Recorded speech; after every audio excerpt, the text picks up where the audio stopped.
Hey y'all, happy Mask Monday. I'm excited because we're gonna paint this Necro Dome and it's gonna be fun. Let's do it.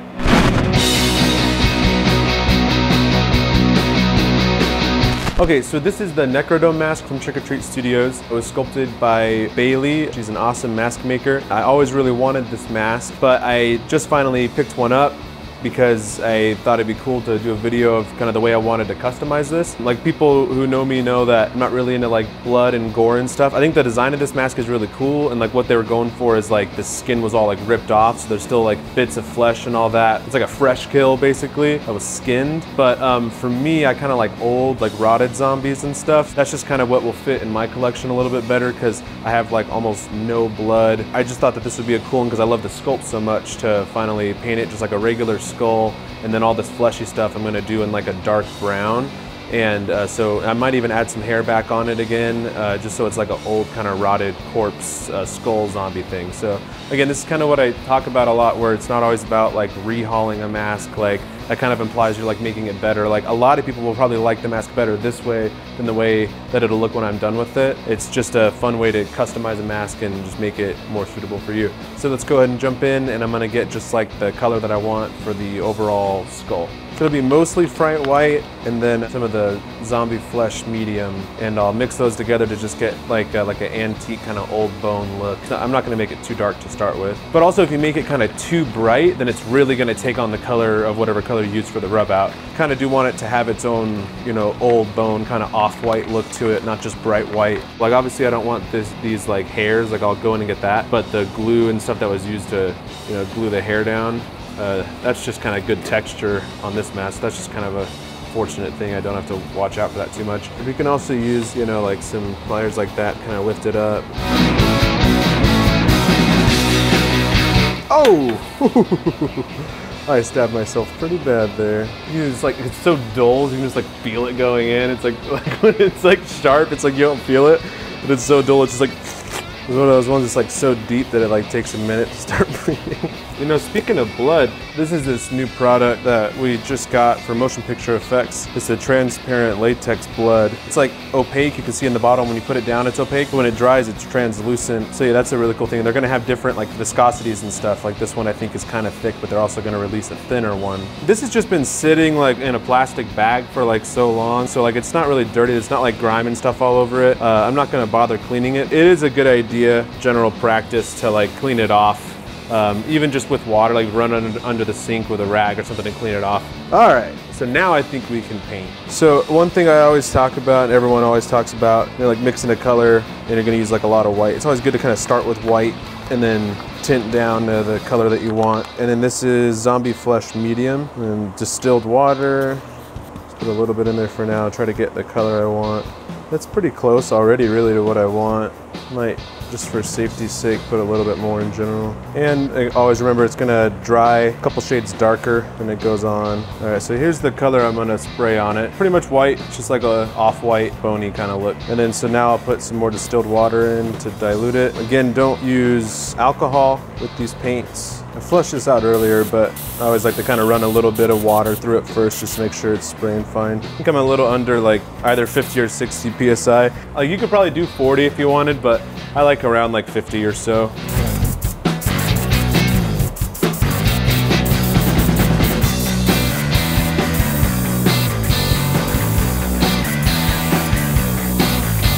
But like, so one thing though, like you notice, like I went over it like a couple times, and like, you know, like it wasn't like covering up, but I didn't sit there and try to just like make it, you know, because it's gonna start to get, if it starts to get like shiny and it's like pooling up, you really need to back off. Like, see, it already kind of started doing that, but that amount is like totally fine, no big deal.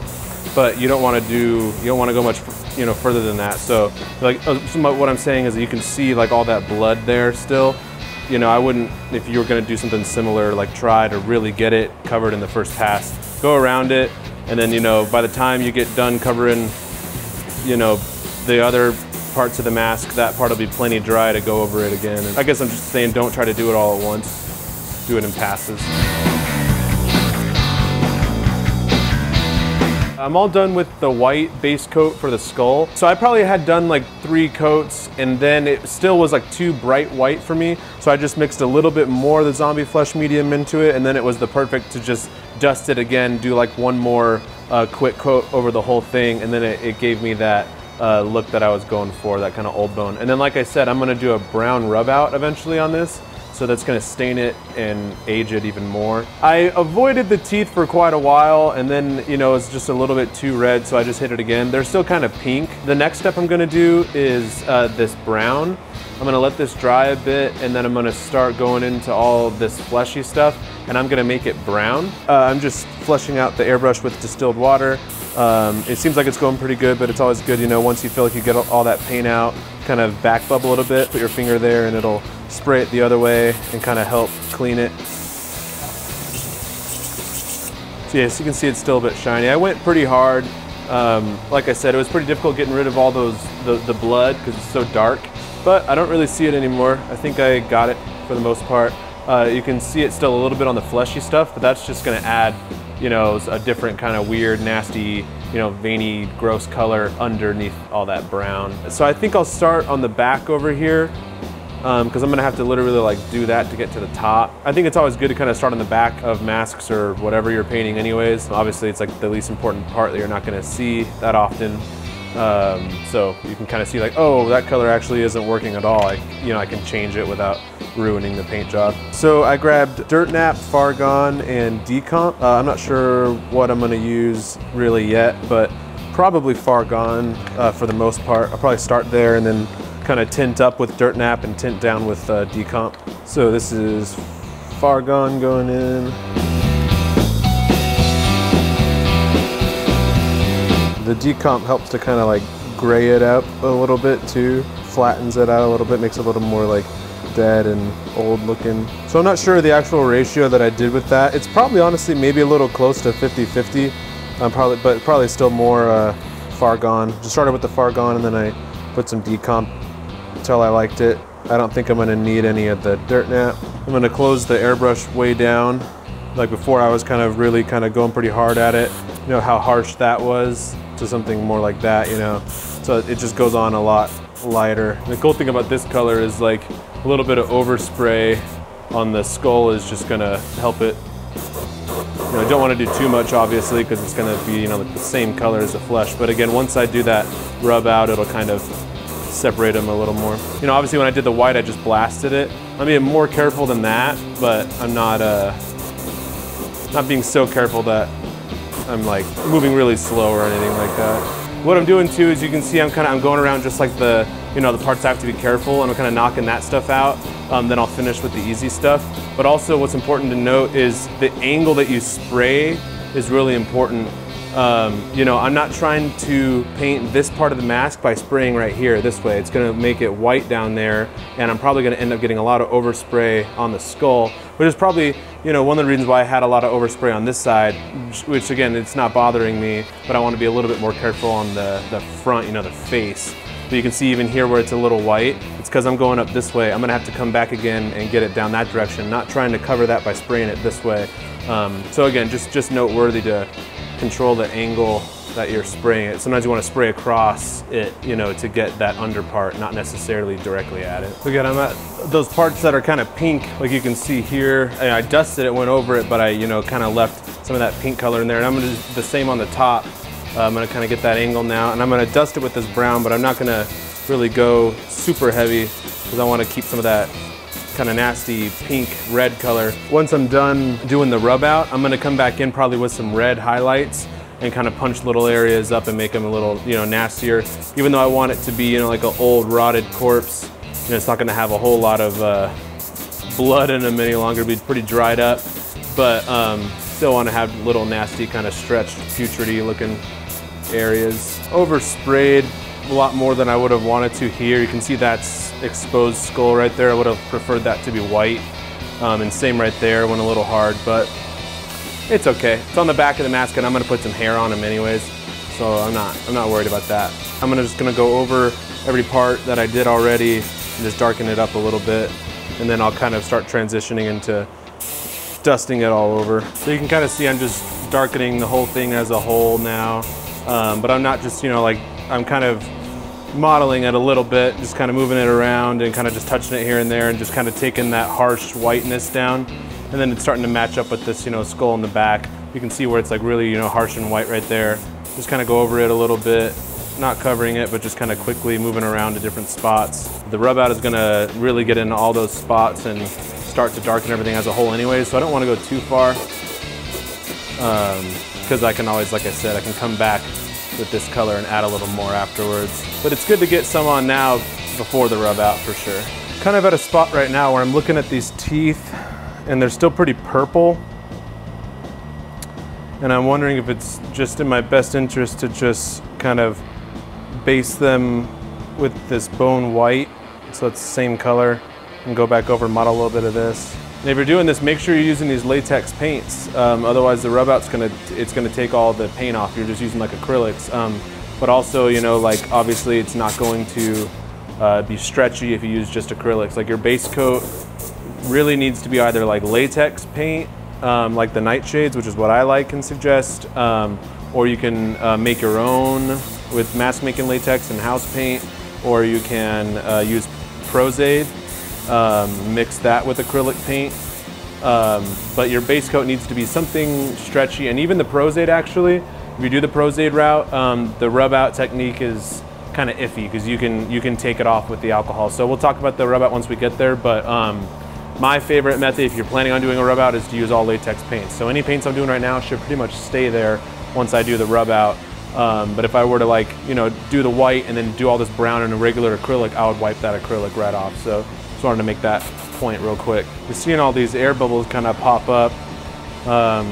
That's from the actual, I think the glue that they used to make it glossy or something. It must have had some bubbles in it. Lots of little holes, but say it was insects. There we go.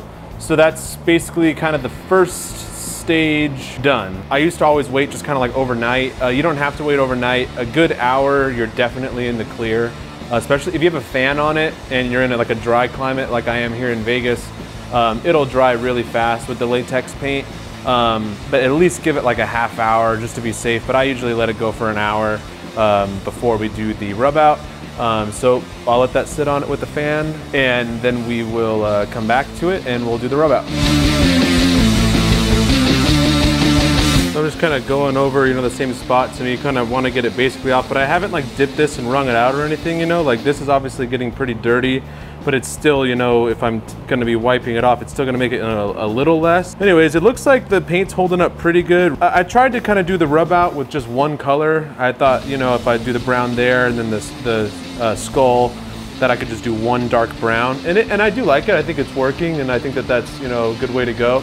But in hindsight, I probably would have, and you always still can, I probably would have done like almost like really, really dark brown, almost black for all the brown stuff, like pretty much just black just to fill in all those spaces and get the detail to pop up. And then for the skull, I actually would have done lighter. I tried to kind of split the difference. So the skull's like a little darker than I planned, and the brown is lighter than I planned. So I probably would have done two different color rub outs if I were to do this again. At a certain point, you got to kind of stop with this because you'll start to mess things up once it starts to dry and all that. But I think that I'm pretty happy with the direction that it's heading. This is just that darker latex paint that Fargon and Decomp mixed together. I'm just going back in now to these spots I want to be really dark, but just going in and kind of modeling this stuff in again a little bit here and there. Okay, so I went back in with that same dark brown that I originally based this out, and then I modeled over the white. I kind of just modeled over everything again. I kind of just did the same thing again, really, because I went into the deep spots more on the face, but also I recovered this brown. I wanted it to be darker. And then, you know, the darker I make everything else, the brighter the face looks again, because it was a little too, they were just kind of too much of the same color, I guess. So I darkened the brown back up, and then I like kind of recontoured the skull part of it so that it just kind of actually made it look brighter, even though I was adding more dark colors. The spots I didn't hit pop out a little bit better. So next thing I'm gonna do is go in with a little red, just a little bit around all the kind of fleshy stuff, some like edges and all that, just to kind of give it a little bit of blood in there, and it'll just break it up a little bit. And then the last thing I'll do with the paint is a little black, just to kind of set everything in and tie it all together. For the red, I'm gonna use Crimson by FW. and I'll put just a little bit of brown in it just to kind of blood it up a little bit. So I put like some distilled water in there to kind of break it down and thin it out. And then I'm just gonna put a little bit of this 99% alcohol in there, which will thin it a little more, but also it'll help it so that it dries a lot faster. And I'm just gonna kind of like model this around these brown parts, just to put a little bit of life into them. But I'm being like really sparing with it, just hitting like some little high points and stuff. Yeah, I like what the red did. It kind of just made it a bit more like scabby. Just gave it like that, just that extra color that just put a little bit of blood in there, so it's kind of just got like a little bit of a breakup, and it's not just brown. Kind of has that like scab look now. I'm gonna go in with just some black. I'm just gonna use the FW, and I'm gonna dilute it a little bit. The ink they're just really like concentrated pigments, so I like to dilute them a little bit just so that they're not so atomic. So I'm basically just starting by like contouring everything, and then just hitting it more and more in the spots I just want to darken. But then I'm gonna kind of like model the black as well, kind of over everything. It just kind of sets all the colors together. Not that there's that many colors in this paint job, but it just kind of helps just pull everything together, break it up a bit, I don't know. But you know, again, but then I'll go over these spots like down in the neck area. Like I kind of want this to be like kind of pretty dark and kind of just like disappear a little bit.